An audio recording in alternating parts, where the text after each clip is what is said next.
Hello guys, welcome to my vlog. This is Mama Tas Vlog.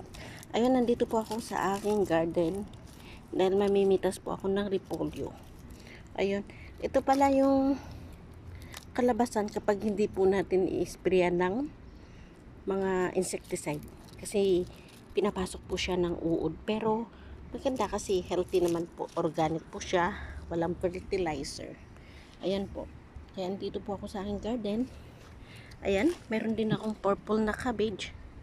Ngayon, nag-harvest ako ng dalawa. Kaya, ayan. Ayun naman po, ito, cabbage din to yung berde.